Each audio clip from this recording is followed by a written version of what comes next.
Hello, everyone. This is Dan Pawlus, Senior Customer Marketing Manager at HealthStream, and we're here in the HealthStream headquarters.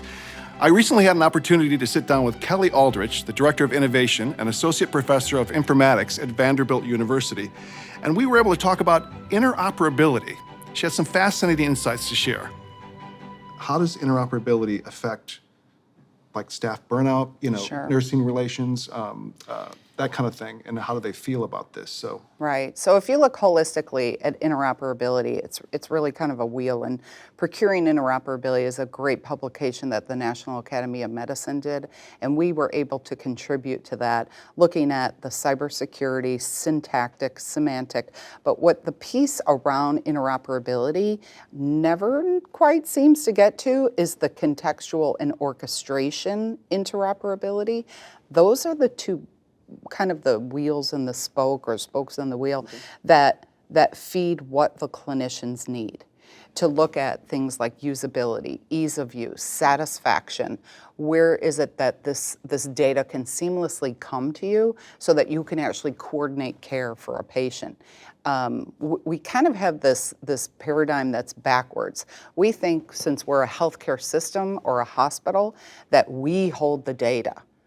But the person that comes maybe moves from another part of the country, now they're new. They have to reintroduce themselves every time they go to a new doctor. They have to reintroduce themselves and maybe get their medications and allergies right and their medical history right.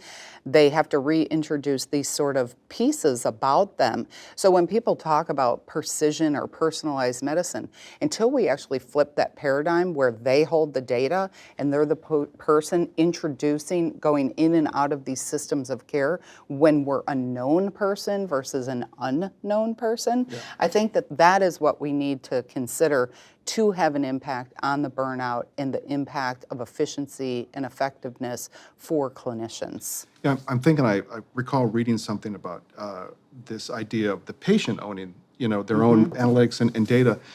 Do you think that's still a challenge as it relates to sharing better information? I guess what I hear you saying is every time I move, I've got to fill out something again for a new health system. Is HIPAA standing in the way of that in any way, or not necessarily? It's really not HIPAA standing in the way. It's the lack of a trusted platform like all other industries. So the technology. It's the technology. And the infrastructure and the buy-in to get all that. Is it challenging to get the healthcare industry to agree on something like that? Absolutely. Okay, all right. We can talk for hours about that, Yeah, I bet, right? yeah. Okay. That's a whole nother interview. Okay, good.